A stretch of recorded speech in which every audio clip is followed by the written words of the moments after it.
It's the Logan Power Show. Inspirational and motivational. It's the Logan Power Show. Informational to help you grow.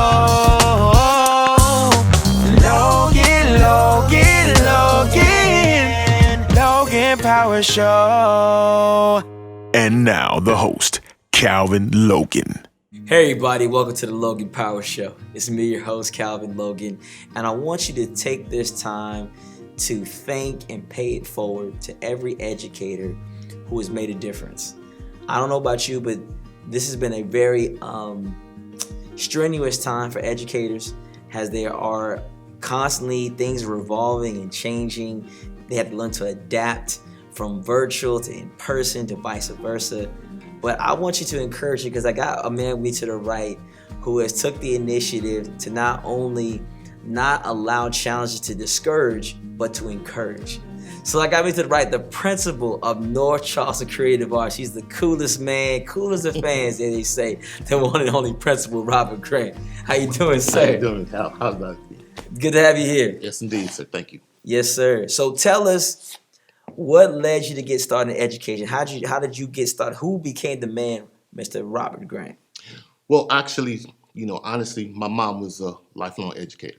She was teaching in the classroom for over 30 years. Education was often talked about, spoken about in the household. And while I was in college, prepping to be, I wanted to go on the radio. I wanted to be a radio, talk show host. And my mom said, well, while you're in school, why don't you take teacher's practice just in case? And I said, Mom, that's not what I'm trying to do. I'm trying to do other things, I'm trying to get rich. Mom said, just take the practice, young man. Took the practice, passed those components, and was certified to teach. I initially left school and I started working on Wall Street. And the politics of Wall Street didn't jive with my personality. I have to be the authentic me. And at the time, I was explaining to my mom, even though it was lucrative at the time, I wasn't happy. I didn't feel like I was in my calling. And so she basically said, well, why don't you just take some time out and you can, sub in the classroom for a little bit and work it out. And I said to myself, I was like, you know what? Maybe I'll do it. I'll try it for a little bit. And I actually went in and I started subbing at a middle school in New York City called Michelangelo Middle School. It was a school for gifted students in the areas of the arts. I happened to be a graduate of School of the Arts in New York. So it kind of just blended in that capacity. And I started out actually substituting there. And I took an assignment. It was like a 2-week assignment. And Nunston Bahone, the assistant principal, came one time and sat in on a class. And then when it was coming time for my assignment to end, principal called me into the office. And he said, young man, I have a proposition for you. And I said, what would that be? He said, would you mind finishing out the semester with us? I was like, the entire semester? Remember, meanwhile, I had other plans. But I said, okay, I could do that. Nonetheless, I stayed there. I think 11 years later, I was still there as an instructor, and I loved it. I found that I just loved building relationships with students, and creating impact, showing them different things that's at their disposal that they had no idea was realistic for them. Absolutely. Mm-hmm. Now, you are a hands-on type of principal. You like to get your feet and get your whole self into the fight. Yes, you don't want to sir. do so. You know me well. Yes.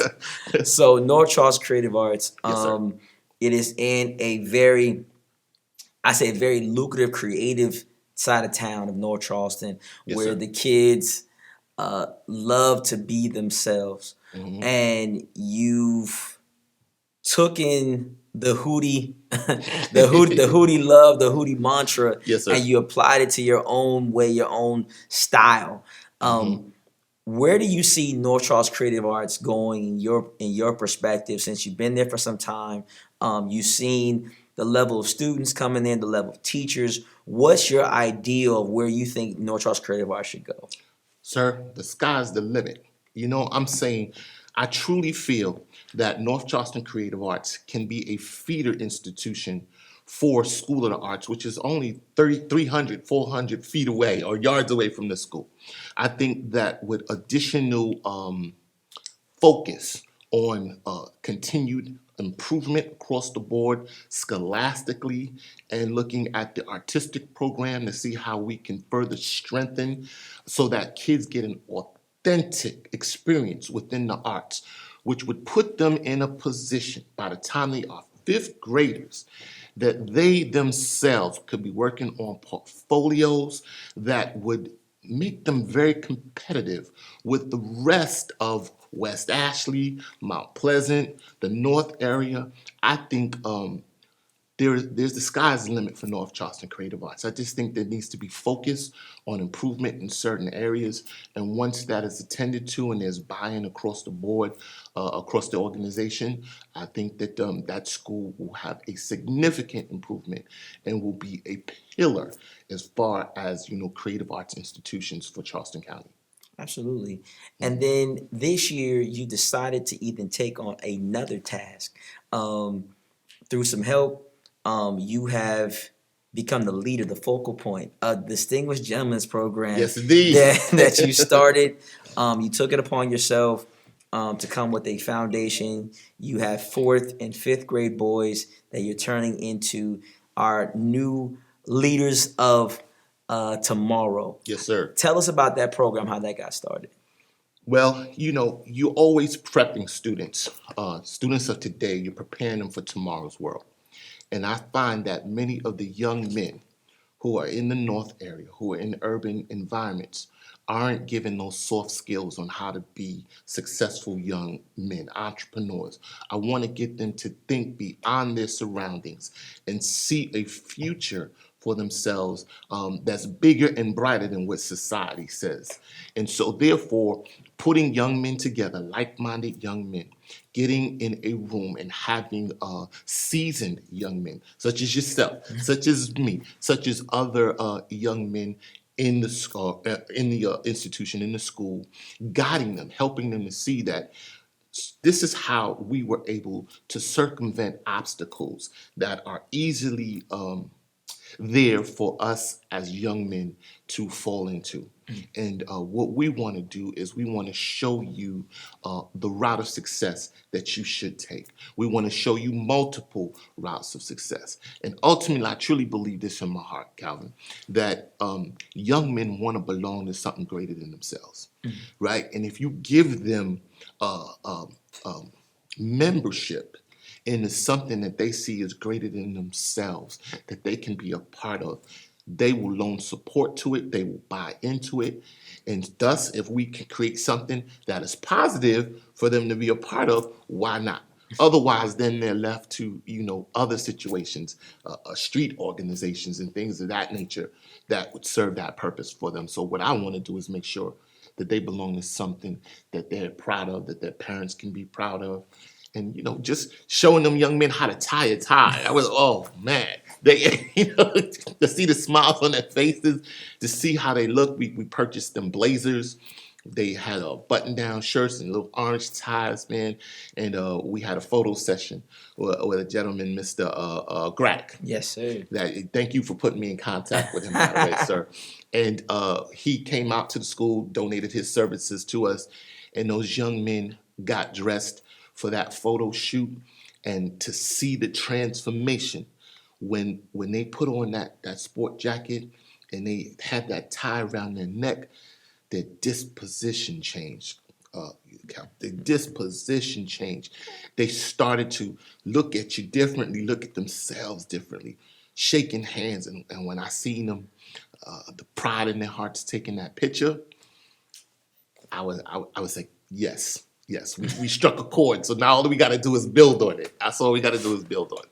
Absolutely. And I think that is something that we have to, the community has to build sort of not only build a shelter, but also have avenues and sort of highways and byways where these kids can then overpass to Mm-hmm. these other locations to where they can feel safe, they can grow and take that particular foundation and transition it to the Yes. middle school, and then they go from middle school to high school and high school to college. And the first thing people always say is where that foundation started. They say, well, I learned at North Charles Creative Arts Right. under the tutelage of X, Y, and Z. People say, I remember my pencil principal, Grant.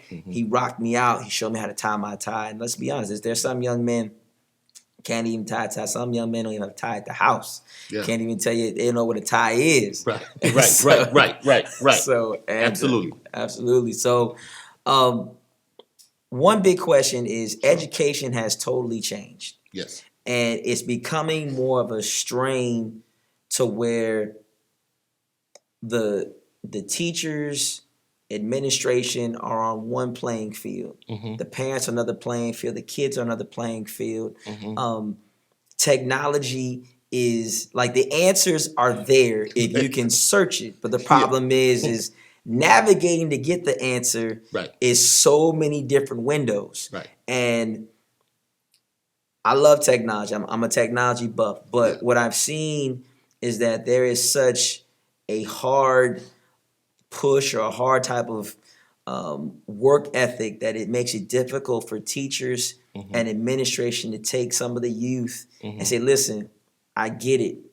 You got you can Google it all day long. You can go to binge.com. You can go to Internet Explorer. There's so many different browsers. Yes. But you got to get the foundations on point."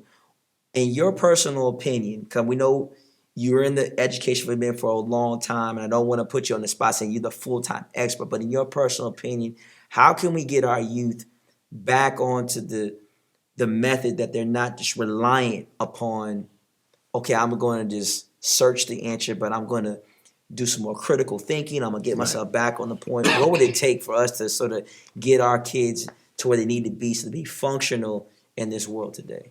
Sure. I mean, that's a good question, and you know, I would say that technology in itself, it's not an enemy. It can be used productively, and yes, students can at times be quite reliant upon it. But what I want them to understand is that they have to know the principles of research. They have to understand what a viable resource is as opposed to unreliable resources. You can take multiple different pieces that you find throughout the course on the internet, but I want them to be critical thinkers. I want them to question what it is that they are exposed to, and not always take information at first time they're exposed to it and say that this is the gospel according to this particular individual. I want them to understand that in order to get a holistic picture, that they need to have multiple sources, and then they need to learn to extract information that is viable from each. And then they need to be able to critique that to determine whether it's valid information or whether they want to rebut it because they found additional information that they can say, hey, this warrants a different opinion in regards to what this source says. When a student can start to do that, can start to question and not just accept what is put before them as the gospel, then they become true thinkers and learners. And that is my aim for the students that are under my tutelage. I was a history major in college, and initially I was going to pursue a career in law before I wanted to be the radio doctor. You know, coming out of high school, it's like you want to be a doctor or lawyer. When I got to school, I said, I think I want to be a radio disc jockey. But I started out as a history major because that's what pre-law students were supposed to do. And one of the things that I prided myself on is being able to find the answer when the answer wasn't just obviously in front of you. And so you would do that research. You would do that research so that you can find an appropriate rebuttal. And so that's all I want to do, is have kids to think. So the internet in itself, it could be a friend. We just got to train our kids to understand that, everything that's on the internet isn't truth. Absolutely. It isn't truth. So they got to do their due diligence. You're right about that. Yes, indeed. And for those that are watching as we close out here today, as me and Principal Grant will look out to our audience, I want you to understand this. History has shown us many times that we've seen this revolving door. We say that we want to have all these answers, but let's be truthful. What's going to keep us together and what's going to build our education is having programs, distinguished gentlemen's program, pillars like Principal Grant that say, hey, I want to see our young people make a difference. It's going to require the community, the village. It's going to have a huddle time. In the football, you got to call that huddle, call that timeout and say, let's bring it back. Let's get back to what we used to have.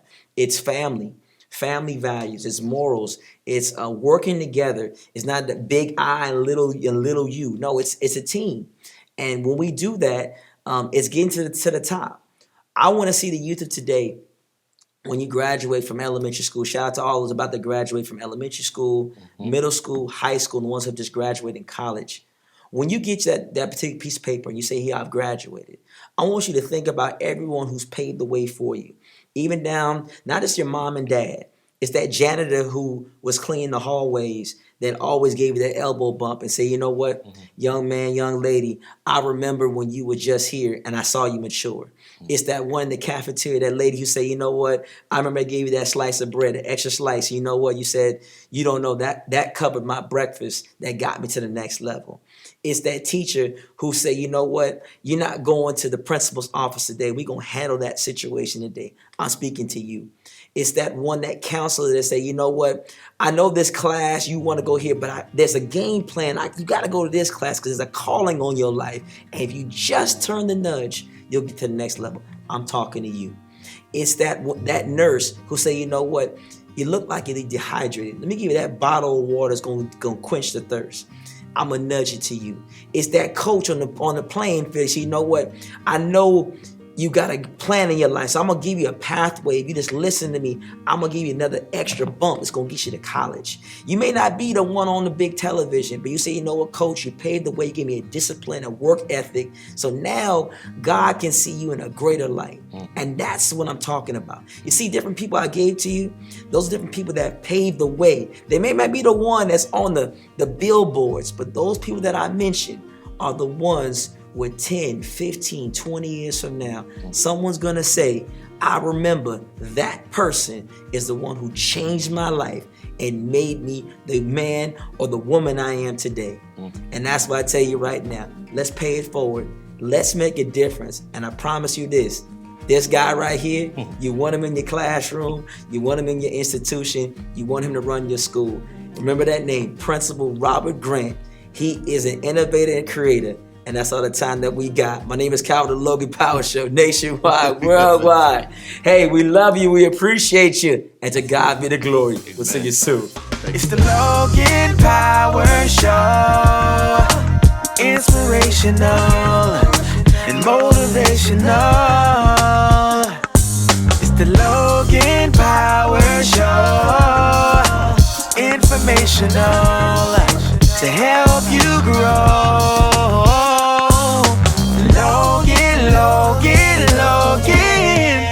Logan Power Show.